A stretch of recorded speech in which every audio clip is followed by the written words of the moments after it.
കടിച്ചു തൂങ്ങാൻ വീട് ഭരിക്കാൻ കഴിവില്ലാത്തോൻ ഭരിക്കണം ഇറങ്ങണം പോലോ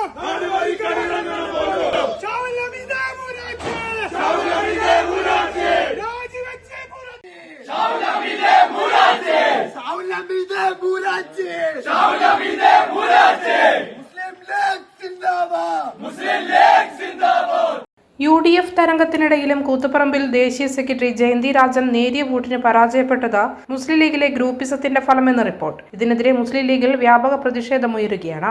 തിങ്കളാഴ്ച രാത്രി പാനൂരിൽ സംസ്ഥാനത്താകെയുള്ള UDF ജയത്തിൽ ആഹ്ലാദ പ്രകടനം നടത്തിയ പ്രവർത്തകർ മുദ്രാവാക്യം മുഴക്കിയത് നേതൃത്വത്തിന് എതിരെയാണ്. കൂത്തുപറമ്പ് മണ്ഡലം മുസ്ലിം ലീഗ് സെക്രട്ടറി ഷാഹുൽ ഹമീദിനെതിരായിരുന്നു പ്രധാനമായും പ്രവർത്തകരുടെ രോഷപ്രകടനം. ഷാഹുൽ ഹമീദും കുടുംബവും ജയന്തി രാജനെതിരെ പരസ്യമായി തന്നെ പ്രവർത്തിച്ചുവെന്ന് ഒരു വിഭാഗം ആരോപിക്കുന്നു. ഷാഹുൽ ഹമീദിന്റെയും പ്രസിഡന്റ് PP അബ്ദുൽ സലാമിന്റെയും തട്ടകമായ പാനൂരിൽ ജയന്തി രാജന് ലഭിച്ച വോട്ട് കഴിഞ്ഞ തവണത്തേക്കാൾ കുറവാണ്. 1000 വോട്ടാണ് കുറഞ്ഞത്. ജയന്തി രാജൻ തോൽക്കുന്നത് 930 വോട്ടുകൾക്കാണ്. കരിയാടും കുന്നോത്തുപറമ്പും പെരിങ്ങളവുമൊക്കെ പിടിച്ചു നിന്നപ്പോൾ പാനൂരിൽ വോട്ട് കുറഞ്ഞത് ഗ്രൂപ്പിസത്തിന്റെ പരിണിത ഫലമാണെന്ന് പ്രവർത്തകർ ചൂണ്ടിക്കാട്ടുന്നു.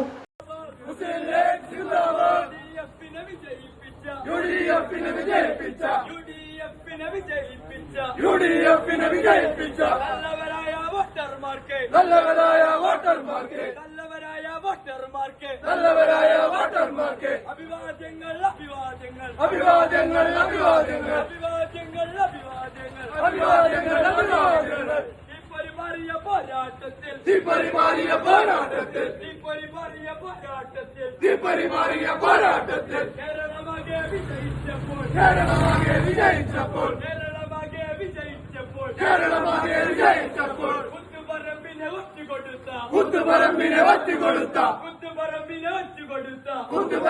ഒറ്റുകൊടുത്ത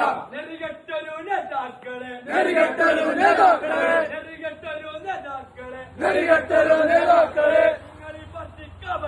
നിങ്ങളീ